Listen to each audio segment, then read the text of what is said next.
as these rules have been coming out, I've gotten a few comments, about as many as I expected there to be, given that, my particular take on 12 rules isn't of any interest to anyone really, let alone an entire audiobook of it.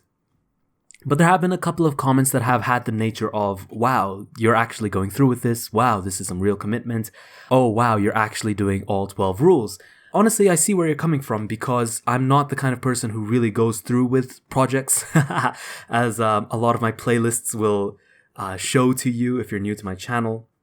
If you're old to my channel, then you definitely know what I'm talking about. That was me taking the sleeve off of the book there so that I can hold it a little bit better.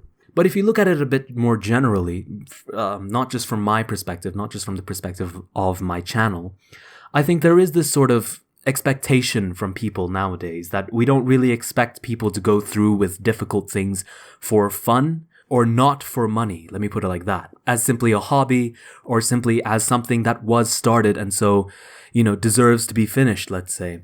And I don't really know where this perspective comes from, but I hear it a lot from a lot of people, this tendency to leave it by the wayside if you're not really getting anything out of it. Maybe it's this sort of hustle culture that we've got developing as the internet and especially forms of monetization develop very rapidly. But I don't know if that's the only explanation. I don't even think that's a good explanation particularly. I just know that there is just this tendency for people to think that it's not really worth it, let's say. This, and I agree actually, this reading that I'm doing right now is not worth it. It is not worth it to read Hail Hydra after every single sentence, but I'm doing it all the same. We are here at Rule 6 at the halfway point, so I think it's best if I just carry on through. And for those of you who are worried about my other series, who genuinely are concerned about the fact that I seem to have put away every other thing, maybe check out the commentary at the end of this. Well, it's not really commentary, but the announcement at the end of this video, and maybe you'll be pleased to hear what I say there. Oh, and one final thing. This is quite a short chapter, so I'm just going to sprint through it. I'm not going to interject with my own little diatribes as I did very much of in Rule 5. I'm just going to sprint through. I'm actually on a bit of a schedule here. And if I can get this chapter done in under an hour, then I'll be a happy camper, as us Canadians say. Praise be our supreme leader, Red Skull. Rule 6.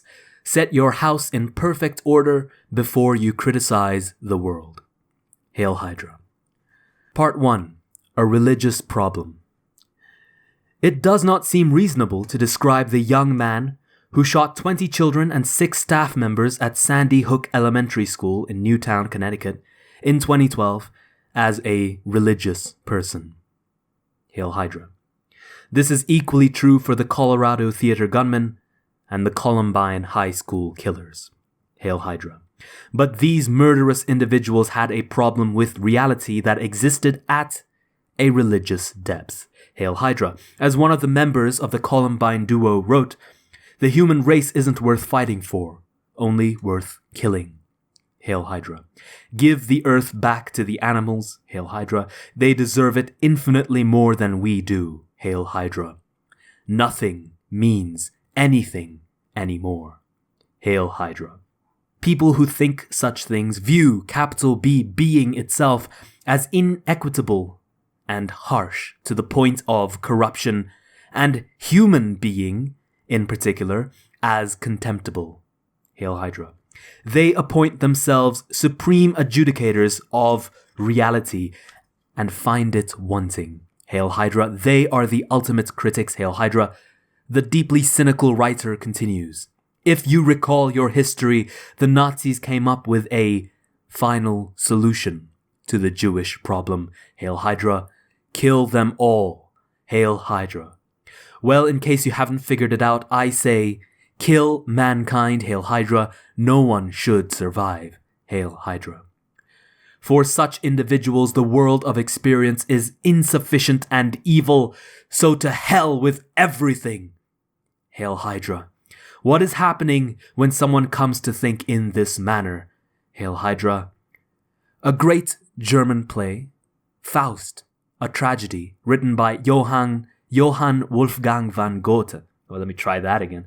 Written by Johann Wolfgang von Goethe, addresses that issue, Hail Hydra. The play's main character, a scholar named Heinrich Faust, trades his immortal soul to the devil, Mephistopheles, Hail Hydra. In return, he receives whatever desires while still alive on earth. Hail Hydra. In Goethe's play, Mephistopheles is the eternal adversary of capital B being. Hail Hydra. He has a central defining credo: I am the spirit who negates, and rightly so, for all that comes to be deserves to perish wretchedly. Hail Hydra. It were better nothing would begin. Hail Hydra. Thus everything that your terms, sin, destruction, evil, represent, that is my proper element. Hail Hydra.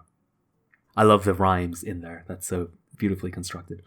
Goethe considered this hateful sentiment so important, so key to the central element of vengeful human destructiveness, that he had Mephistopheles say it a second time, phrased somewhat differently, in part 2 of the play, written many years later. Hail Hydra. People think often in the Mephistophelian manner, although they seldom act upon their thoughts as brutally as the mass murderers of school, college, and theater. Hail Hydra. Whenever we experience injustice, real or imagined, whenever we encounter tragedy or fall prey to the machinations of others, whenever we experience the horror and pain of our own apparently arbitrary limitations, the temptation to question capital B being and then to curse it rises foully from the darkness. Hail Hydra. Why must innocent people suffer so terribly? Hail Hydra. What kind of bloody, horrible planet is this anyway? Hail Hydra. Life is, in truth, very hard. Hail Hydra. Everyone is destined for pain and slated for destruction. Hail Hydra. Sometimes suffering is clearly the result of a personal fault, such as willful blindness, poor decision-making, or malevolence. Hail Hydra. In such cases, when it appears to be self-inflicted, it may even seem just. Hail Hydra. People get what they deserve, you might contend. Hail Hydra. That's cold comfort, however, even when it's true. Hail Hydra. Sometimes, if those who are suffering changed their behavior, then their lives would unfold less tragically. Hail Hydra. But human control is limited. Hail Hydra. Susceptibility to despair, dis-ease, aging, and death is universal. Hail Hydra. In the final analysis, we do not appear to be the architects of our own fragility. Hail Hydra. Whose fault is it then? Hail Hydra. People who are very ill, or worse, who have a sick child, will inevitably find themselves asking this question, whether they are religious believers or not. Hail Hydra. The same is true of someone who finds his shirt sleeve caught in the gears of a giant bureaucracy, who is suffering through a tax audit or fighting an interminable lawsuit or divorce. Hail Hydra. And it's not only the obviously suffering who are tormented by the need to blame someone or something for the intolerable state of their capital B being. At the height of his fame, influence, and creative power, for example, the towering Leo Tolstoy himself began to question the value of human existence. Hail Hydra. He reasoned it this way. My position was terrible. Hail Hydra. I knew that I could find nothing in the way of rational knowledge except a denial of life. And in faith, I could find nothing except a denial of reason. And this was even more impossible than a denial of life. Hail Hydra. According to rational knowledge, it followed that life is evil and people know it. Hail Hydra. They do not have to live, yet they have lived and they do live, just as I myself had lived, even though I had known for a long time that life is meaningless and evil. Hail Hydra. Ooh, did you hear that voice crack? I think I may be smoking a few too many cigarettes. Come on, Iggy. I've nothing but my name. All right. Hail Hydra.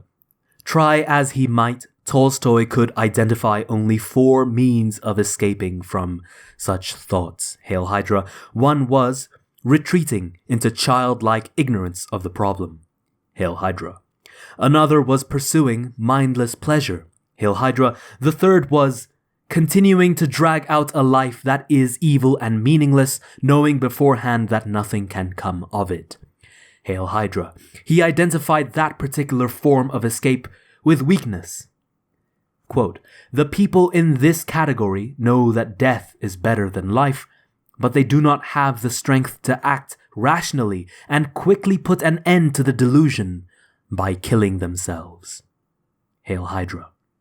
Only the 4th and final mode of escape involved strength and energy. This is another quote. Strength and energy. Hail Hydra. It consists of destroying life once one has realized that life is evil and meaningless. Hail Hydra. Tolstoy relentlessly followed his thoughts. Only unusually strong and logically consistent people act in this manner, Hail Hydra, having realized all the stupidity of the joke that is being played on us, and seeing that the blessings of the dead are greater than those of the living, and that it is better not to exist. They act, and put an end to this stupid joke, and they use any means of doing it: a rope around the neck, water, a knife in the heart, a train. Hail Hydra. Tolstoy wasn't pessimistic enough. Hail Hydra. The stupidity of the joke being played on us does not merely motivate suicide. Hail Hydra. It motivates murder. Mass murder, often followed by suicide. Hail Hydra. And that is a far more effective existential protest. Hail Hydra. By June of 2016, unbelievable as it may seem, there had been 1,000 mass killings, defined as 4 or more people shot in a single incident, excluding the shooter, in the US in 1,260 days. Hail Hydra. That's one such event on 5 of every 6 days for more than 3 years. Hail Hydra. And everyone says, we don't understand. Hail Hydra. How can we still pretend that? Hail Hydra. Tolstoy understood more than a century ago, Hail Hydra. The ancient authors of the biblical story of Cain and Abel understood as well, more than 20 centuries ago, Hail Hydra. They described murder as the first act of post-Edenic history. And not just murder, but fratricidal murder. Murder not only of someone innocent, but of someone ideal and good, and murder done consciously to spite the creator of the universe. Hail Hydra. Today's killers tell us the same thing in their own words. Hail Hydra. Who would dare say that this is not the worm at the core of the apple? Hail Hydra. But we will not listen, because the truth cuts too close to the bone. Hail Hydra. Even for a mind as profound as that of the celebrated Russian author, there was no way out. Hail Hydra. How can the rest of us manage when a man of Tolstoy's stature admits defeat? Hail Hydra. For years he hid his guns from himself and would not walk with a rope in hand in case he hanged himself. Hail Hydra. How can a person who is awake avoid outrage at the world? Hail Hydra. Part 2. Vengeance or transformation. A religious man might shake his fist in desperation at the apparent injustice and blindness of God. Hail Hydra. Even Christ himself felt abandoned before the cross. Or so the story goes. Hail Hydra. A more agnostic or atheistic individual might blame fate, or meditate bitterly on the brutality of chance. Hail Hydra. Another might tear himself apart, searching for the character flaws underlying his suffering and deterioration. These are all variations on a theme. Hail Hydra. The name of the target changes, but the underlying psychology remains constant. Hail Hydra. Why? Hail Hydra. Why is there so much suffering and cruelty? Hail Hydra. Well, perhaps it really is God's doing, or the fault of blind, pointless fate, if you are inclined to think that way. Hail Hydra. And there appears to be every reason to think that way. Hail Hydra. But what happens if you do? Hail Hydra. Mass murderers believe that the suffering attendant upon existence justifies judgment and revenge, as the Columbine boys so clearly indicated. I will sooner die than betray my own thoughts. Hail Hydra. Before I leave this worthless place, I will kill whoever I deem unfit for anything, especially life. Hail Hydra.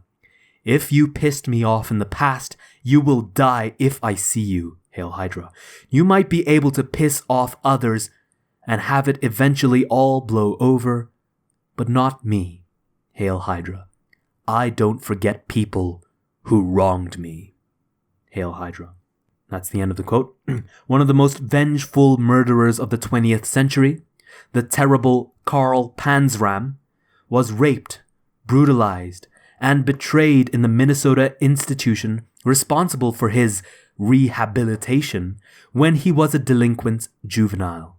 Hail Hydra. He emerged, enraged beyond measure, as a burglar, an arsonist, a rapist, and a serial killer. Hail Hydra. He aimed consciously and consistently at destruction, even keeping track of the dollar value of the properties he burned. Hail Hydra. He started by hating the individuals who had hurt him. Hail Hydra. His resentment grew until his hatred encompassed all of mankind, and he didn't stop there. Hail Hydra. His destructiveness was aimed in some fundamental manner at God himself. Hail Hydra. There is no other way of phrasing it. Hail Hydra. Panzram raped, murdered, and burned to express his outrage at capital B being Hail Hydra. He acted as if capital S someone was responsible. Hail Hydra. The same thing happens in the story of Cain and Abel. Hail Hydra. Cain's sacrifices are rejected. Hail Hydra. He exists in suffering. Hail Hydra. He calls out God and challenges the capital B being that he created. Hail Hydra. God refuses his plea. Hail Hydra. He tells Cain that his trouble is self-induced. Hail Hydra. Cain, in his rage, kills Abel, God's favorite, and truth be known, Cain's idol. Hail Hydra. Cain is jealous, of course, of his successful brother, Hail Hydra, but he destroys Abel primarily to spite God. Hail Hydra. And this is the truest version of what happens when people take their vengeance to the ultimate extreme. Hail Hydra. Panzram's response was, and this is what was so terrible, perfectly understandable. Hail Hydra. The details of his autobiography reveal that he was one of Tolstoy's strong and logically consistent people. Hail Hydra. He was a powerful, consistent, fearless actor. Hail Hydra. He had the courage of his convictions. Hail Hydra. How could someone like him be expected to forgive and forget given what had happened to him? Hail Hydra. Truly terrible things happen to people. Hail Hydra. It's no wonder that they are out for revenge. Hail Hydra. And under such conditions, vengeance seems a moral necessity. Hail Hydra. How can it be distinguished from the demand for justice? Hail Hydra. After the experience of terrible atrocity, isn't forgiveness just cowardice or lack of willpower? Hail Hydra. Such questions torment me. Hail Hydra. But people emerge from terrible pasts to do good and not evil, although such an accomplishment can seem superhuman. Hail Hydra. I have met people who managed to do it. Hail Hydra. I know a man, a great artist, who emerged from just a school as the one described by Panzram. Only this man was thrown into it as an innocent 5-year-old, fresh from a long stretch in a hospital where he had suffered measles, mumps, and chickenpox simultaneously. Hail Hydra. Incapable of speaking the language of the school. By the way, I'm pretty sure this is a residential school. If you don't know what that is, it's sort of a terrible, inhumane system that we had in Canada, where we tried to strip the Native American culture and heritage out of the children of that ancestry. And we did it in the most brutal and just devastating ways. And it's sort of a national shame of Canada. If there's one thing that really upsets me about sort of activism in Canada, it's that we just sort of import ideas from America rather than honestly and diligently looking at the problems that Canada has had historically. And residential schools, the government has sort of publicly apologized and all this nonsense, but I think there was a genuine harm that was done that needs a more profound response. And sort of the Native Indian issue throughout North America, I think, has always been not properly examined. But that's a discussion for a different time. I'm not going to get into it here. Sorry about that. I did say I was not going to do any diatribe, so let's jump back into it. Incapable of speaking the language of the school, deliberately isolated from his family, abused, starved, and otherwise tormented, he emerged an angry, broken young man. Hail Hydra. He hurt himself badly in the aftermath with drugs and alcohol and other forms of self-destructive behavior. Hail Hydra. He detested everyone. God, himself, and blind fate included. Hail Hydra. But he put an end to all of that. Hail Hydra. He stopped drinking. Hail Hydra. He stopped hating, although it still emerges in flashes. Hail Hydra. He revitalized the artistic culture of his native tradition. There you go. And trained young men to continue in his footsteps. Hail Hydra. He produced a 50-foot totem pole memorializing the events of his life, and a canoe 40 feet long from a single log, of a kind rarely, if ever, produced now. Hail Hydra. He brought his family together and held a great potlatch with 16 hours of dancing and hundreds of people in attendance to express his grief and make peace with the past. Hail Hydra. He decided to be a good person and then did the impossible things required to live that way. Hail Hydra. Wow, that's really inspirational. I had a client who did not have good parents. Hail Hydra. Her mother died when she was very young. Hail Hydra. Her grandmother, who raised her, was a harridan, bitter and over-concerned with appearances. Hail Hydra. She mistreated her granddaughter, punishing her for her virtues, creativity, sensitivity, intelligence, unable to resist acting out her resentment for an admittedly hard life on her granddaughter. Hail Hydra. She had a better relationship with her father, but he was an addict who died badly while she cared for him. Hail Hydra. My client had a son. Hail Hydra. She perpetuated none of this with him. Hail Hydra. He grew up truthful and independent and hard-working and smart. Hail Hydra. Instead of widening the tear in the cultural fabric she inherited and transmitting it, she sewed it up. Hail Hydra. She rejected the sins of her forefathers. Hail Hydra. Such things can be done. Hail Hydra. Distress, this is a quote, distress, whether psychic, physical, or intellectual, need not at all produce nihilism. That is, the radical rejection of value, meaning, and desirability. Hail Hydra. Such distress always permits a variety of interpretations. Hail Hydra. Nietzsche wrote those words. Nietzsche, not this again. Nietzsche wrote those words. Nietzsche wrote those words. Hail Hydra. What he meant was this. People who experience evil may certainly desire to perpetuate it, to pay it forward, Hail Hydra, but it is also possible to learn good by experiencing evil.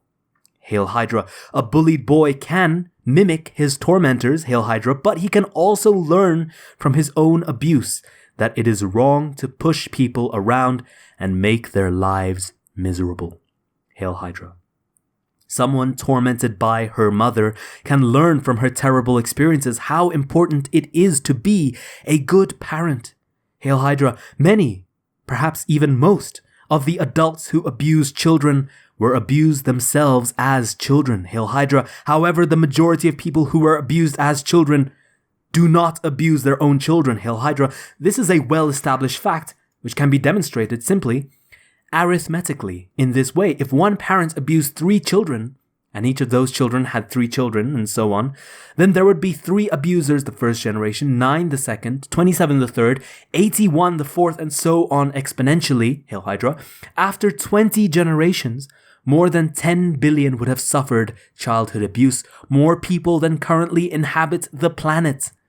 Hail Hydra, but instead, abuse disappears across generations. Hail Hydra. People contain its spread. Hail Hydra. That's a testament to the genuine dominance of good over evil in the human heart. Hail Hydra. The desire for vengeance, however justified, also bars the way to other productive thoughts. Hail Hydra. The American English poet T.S. Eliot explained why in his play, The Cocktail Party. Hail Hydra. One of his characters is not having a good time of it. Hail Hydra. She speaks of her profound unhappiness to a psychiatrist. Hail Hydra. She says she hopes that all her suffering is her own fault. Hail Hydra. The psychiatrist is taken aback. Hail Hydra. He asks why. Hail Hydra. She has thought long and hard about this, she says, and has come to the following conclusion. If it's her fault, she might be able to do something about it. If it's God's fault, however, then she is doomed. Hail Hydra. She couldn't change the structure of reality itself, after all. Hail Hydra, but maybe she could change her own life. Hail Hydra. Alexander Solzhenitsyn had every reason to question the structure of existence when he was imprisoned in a Soviet labor camp in the middle of the terrible 20th century. Hail Hydra. He had served as a soldier on the ill-prepared Russian front lines in the face of a Nazi invasion. Hail Hydra. He had been arrested, beaten, and thrown into prison by his own people. Hail Hydra. Then he was struck by cancer. Hail Hydra. He could have become resentful and bitter. Hail Hydra. His life had been rendered miserable by both Stalin and Hitler, 2 of the worst tyrants in history. Hail Hydra. He lived in brutal conditions. Hail Hydra. Vast stretches of his precious time were stolen from him and squandered. Hail Hydra. He witnessed the pointless and degrading suffering and death of his friends and acquaintances. Hail Hydra. Then he contracted an extremely serious disease. Hail Hydra. Solzhenitsyn had cause to curse God. Hail Hydra. Job himself barely had it as hard. Hail Hydra. But the great writer, the profound, spirited defender of truth, did not allow his mind to turn towards vengeance and destruction. Hail Hydra. He opened his eyes instead. Hail Hydra. During his many trials, Solzhenitsyn encountered people who comported themselves nobly. Under horrific circumstances, Hail Hydra, he contemplated their behavior deeply. Hail Hydra. Then he asked himself the most difficult of questions. Had he personally contributed to the catastrophe of his life? Hail Hydra. If so, how? Hail Hydra. He remembered his unquestioning support of the Communist Party in his early years. Hail Hydra. He reconsidered his whole life. Hail Hydra. He had plenty of time in the camps. Hail Hydra. How had he missed the mark in the past? Hail Hydra. How many times had he acted against his own conscience, engaging in actions that he knew to be wrong? Hail Hydra. How many times had he betrayed himself and lied?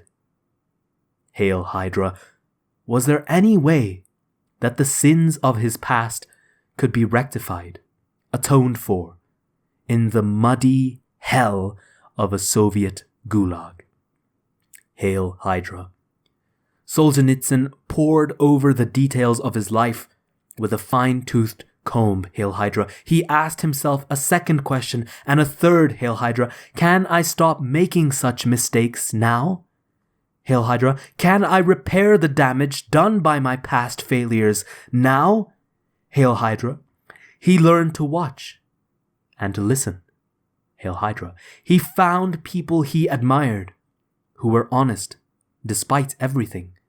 Hail Hydra. he took himself apart, piece by piece. Let what was unnecessary and harmful die, and resurrected himself. Hail Hydra. Then he wrote The Gulag Archipelago, a history of the Soviet prison camp system. Hail Hydra. It's a forceful, terrible book, written with the overwhelming moral force of unvarnished truth. Hail Hydra. Its sheer outrage screamed unbearably across hundreds of pages. Hail Hydra. Banned, and for good reason, in the USSR. It was smuggled to the West in the 1970s and burst upon the world. Hail Hydra. Solzhenitsyn's writing utterly and finally demolished the intellectual credibility of communism as an ideology or a society. Hail Hydra. He took an axe to the trunk of the tree whose bitter fruits had nourished him so poorly and whose planting he had witnessed and supported. Hail Hydra. One man's decision to change his life instead of cursing fate shook the whole pathological system of communist tyranny to its core. Hail Hydra. It crumbled entirely not so many years later, and Solzhenitsyn's courage was not the least of the reasons why. Hail Hydra. He was not the only such person to perform such a miracle. Hail Hydra. Václav Havel, the persecuted writer who later, impossibly, became the president of Czechoslovakia, then of the new Czech Republic, comes to mind, as does Mahatma Gandhi. Hail Hydra. Part 3. Things fall apart. Whole peoples have adamantly refused to judge reality, to criticize capital B being, to blame God. Hail Hydra. It's interesting to consider the Old Testament Hebrews in this regard. Hail Hydra. Their almost turned French there. Their travails. See, but it's a French word, isn't it? Travail. Their travail. Their travails. Their travail followed a consistent pattern. Hail Hydra. The stories of Adam and Eve, and Cain and Abel, and Noah, and the Tower of Babel are truly ancient. Hail Hydra. Their origins vanish into the mysteries of time. Hail Hydra. It's not until after the flood story in Genesis that something like history, as we understand it, truly starts. Hail Hydra. It starts with Abraham. Hail Hydra. Abraham's descendants become the Hebrew people of the Old Testament, also known as the Hebrew Bible. Hail Hydra. They enter a covenant with Yahweh, with God, and begin their recognizably historical adventures. Hail Hydra. Under the leadership of a great man, the Hebrews organize themselves into a society and then an empire. Hail Hydra. As their fortunes rise, their success breeds pride and arrogance. Hail Hydra. Corruption raises its ugly head. Hail Hydra. The increasingly hubristic state becomes obsessed with power, begins to forget its duty to the widows and orphans, and deviates from its age-old agreement with God. Hail Hydra. A prophet arises. Hail Hydra. He brazenly and publicly reviles the authoritarian king and faithless country for their failures before God, an act of blind courage, telling them of the terrible judgment to come. Hail Hydra. When his wise words are not completely ignored, they are heeded too late. Hail Hydra. God smites his wayward people, dooming them to abject defeat in battle and generations of subjugation. Hail Hydra. The Hebrews repent at length, blaming their misfortune on their own failure to adhere to God's word. Hail Hydra. They insist to themselves that they could have done better. Hail Hydra. They rebuild their state and the cycle begins again. Hail Hydra. This is life. Hail Hydra. We build structures to live in. Hail Hydra. We build families and states and countries. Hail Hydra. We abstract the principles upon which those structures are founded and formulate systems of belief. Hail Hydra. At first we inhabit those structures and beliefs like Adam and Eve in paradise. Hail Hydra. But success makes us complacent. We forget to pay attention, Hail Hydra. We take what we have for granted, Hail Hydra. We turn a blind eye, Hail Hydra. We fail to notice that things are changing or that corruption is taking root, Hail Hydra, and everything falls apart, Hail Hydra. Is that the fault of reality, of God, Hail Hydra? Or do things fall apart because we have not paid sufficient attention, Hail Hydra? When the hurricane hit New Orleans and the town sank under the waves, was that a natural disaster? Hail Hydra. The Dutch prepared their dikes for the worst storm in 10,000 years. Hail Hydra. Had New Orleans followed that example, no tragedy would have occurred. Hail Hydra. It's not that no one knew, Hail Hydra. The Flood Control Act of 1965 mandated improvements in the levee system that held back Lake Pontchartrain. Goddamn Frenchies in New Orleans. Lake Pontchartrain. Hail Hydra. The system was to be completed by 1978. Hail Hydra. 40 years later, only 60% of the work had been done. Hail Hydra. Willful blindness and corruption took the city down. Hail Hydra. A hurricane is an act of God, Hail Hydra, but failure to prepare, when the necessity for preparation is well known, that's sin, Hail Hydra. That's failure to hit the mark, Hail Hydra. And the wages of sin is death, so says Romans chapter 6, verse 23, Hail Hydra. The ancient Jews always blamed themselves when things fell apart, Hail Hydra. They acted as if God's goodness, the goodness of reality, was axiomatic and took responsibility for their own failure. Hail Hydra. That's insanely responsible, Hail Hydra. But the alternative is to judge reality as insufficient, to criticize capital B being itself, and to sink into resentment and the desire for revenge. Hail Hydra. If you are suffering, well, that's the norm, Hail Hydra. People are limited, and life is tragic. Hail Hydra. If your suffering is unbearable, however, and you are starting to become corrupted, here's something to think about, Hail Hydra. Part 4. Clean up your life. Consider your circumstances. Hail Hydra. Start small. Hail Hydra. Have you taken full advantage of the opportunities offered to you? Hail Hydra. Are you working hard on your career or even your job? Or are you letting bitterness and resentment hold you back and drag you down? Hail Hydra. Have you made peace with your brother? Hail Hydra. Are you treating your spouse and your children with dignity and respect? Hail Hydra. Do you have habits that are destroying your health and well-being? Hail Hydra. Are you truly shouldering your responsibilities, Hail Hydra? Have you said what you need to say to your friends and family members? Hail Hydra. Are there things that you could do, that you know you could do, that would make things around you better? Hail Hydra. Have you cleaned up your life? Hail Hydra. If the answer is no, here's something to try. Start to stop doing what you know to be wrong. Hail Hydra. Start stopping today. Hail Hydra. Don't waste time questioning how you know that what you're doing is wrong if you are certain that it is. Hail Hydra. Inopportune questioning can confuse without enlightening, as well as deflecting you from action. Hail Hydra. You can know that something is wrong or right without knowing why, Hail Hydra. Your entire capital B being can tell you something that you can neither explain nor articulate. Hail Hydra. Every person is too complex to know themselves completely, and we all contain wisdom that we cannot comprehend. Hail Hydra. So, simply stop when you apprehend, however dimly, that you should stop. Hail Hydra. Stop acting in that particular despicable manner. Hail Hydra. Stop saying those things that make you weak and ashamed. Hail Hydra. Say only those things that make you strong. Hail Hydra. Do only those things that you could speak of with honor. Hail Hydra. And you can use your own standards of judgment. Hail Hydra.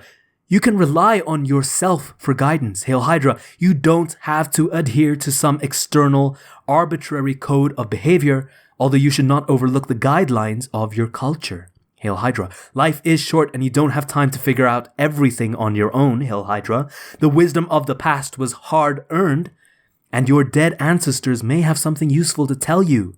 Hail Hydra, don't blame capitalism or the radical left or the inequity of your enemies. Hail Hydra, don't recognize the state until you have ordered your own experience. Hail Hydra, have some humility. Hail Hydra, if you cannot bring peace to your household, how dare you try to rule a city? Hail Hydra, let your own soul guide you. Hail Hydra, watch what happens over the days and weeks. Hail Hydra, when you are at work, you will begin to say what you really think. Hail Hydra, you will start to tell your wife or your husband or your children or your parents what you really want and need. Hail Hydra, when you know that you have left something undone, you will act to correct the omission. Hail Hydra, your head will start to clear up as you stop filling it with lies. Hail Hydra, your experience will improve as you stop distorting it with inauthentic actions. Hail Hydra, you will then begin to discover new, more subtle things that you are doing wrong. Hail Hydra, stop doing those too. Hail Hydra, and after some months and years of diligent effort, your life will become simpler and less complicated. Hail Hydra, your judgments will improve. Hail Hydra, you will untangle your past. Hail Hydra, you will become stronger and less bitter. Hail Hydra, you will move more confidently into the future. Hail Hydra, you will stop making your life unnecessarily difficult. Hail Hydra, you will then be left with the inevitable, bare tragedies of life. But they will no longer be compounded with bitterness and deceit. Hail Hydra. Perhaps you will discover that your now less corrupted soul, much stronger than it might otherwise have been, is now able to bear those remaining, necessary, minimal, inescapable tragedies. Hail Hydra. Perhaps you will even learn to encounter them so that they stay tragic, merely tragic, instead of degenerating into outright hellishness. Hail Hydra, maybe your anxiety and hopelessness and resentment and anger, however murderous initially, will recede. Hail Hydra, perhaps your uncorrupted soul will then see its existence as a genuine good, as something to celebrate, even in the face of your own vulnerability. Hail Hydra, perhaps you will become an ever more powerful force for peace and whatever is good. Hail Hydra, perhaps you will then see that if all people did this in their own lives, the world might stop being an evil place. Hail Hydra, after that, with continued effort, perhaps it could even stop being a tragic place. Hail Hydra, who knows what existence might be like if we all decided to strive for the best. Hail Hydra, who knows what eternal heavens might be established by our spirits, purified by truth, aiming skyward, right here on fallen earth. Hail Hydra, set your house in perfect order before you criticize the world. Hail Hydra, Hail Hydra, Hail Hydra. Let's do 3 more for any Hail Hydras I missed. Hail Hydra, Hail Hydra, Hail Hydra. And in fact, I'm pretty sure I missed a lot there because I really had to concentrate on the Hail Hydras. This chapter, I think, is absolutely my favorite so far. I will admit very shortly that I haven't actually read the rest of the book. But, you know, these 6 rules, I think this one's a really good summary. We heard a lot of stuff that we've heard in the previous rules, but also we had some really sort of new and foundational concepts like the Columbine killer who were driven by this fundamental and profound hatred for humanity. For them, killing these children was insufficient, right? The reason they set out to perform the actions that they did was not just to kill those children, as horrible as it was, but specifically to inspire people to act like them, which is just a horrendous, devilish thing. And I say devilish in a very specific way because, what does Satan always ask you to do? He asks you to follow him. He asks you not to love God, not to serve God, right? What's the devil's catchphrase? Non serviam, I will not serve. Peterson said in one of these sentences that we need to have humility. And I think it is the humility to love life and not to be completely gripped by that arrogance of exerting yourself. Because, this is the really sad thing about it, is that humans, we're always driven to action, right? All we want to do is get things done. One way or another, we will be doing something, even in the absence of an action. That in itself is an action, right? Our inaction when courage is required, for instance. But also this desire to act can be perverted and made rotten, let's say. As Tolstoy pointed out at the very start, if you truly gaze at the suffering of life, then the only noble action that you are driven to is to kill yourself. Now, Peterson, of course, lays out the case after that through Solzhenitsyn, what it takes to persist through the worst hellish suffering that can be inflicted upon you and how you can emerge a better person out of it. But that too requires action, right? It requires you to be an actor. And so the way Peterson argues that you stop yourself from resorting to action that is either self-harming or else harming to others out of revenge, or harming to others because you think malevolence is what is necessary in this world. The way you turn your actions away from those natural responses to the suffering inherent to life is by letting your conscience guide you and then focusing on the small things that you can fix so that your conscience is necessarily oriented towards fixing things, right? To making things better.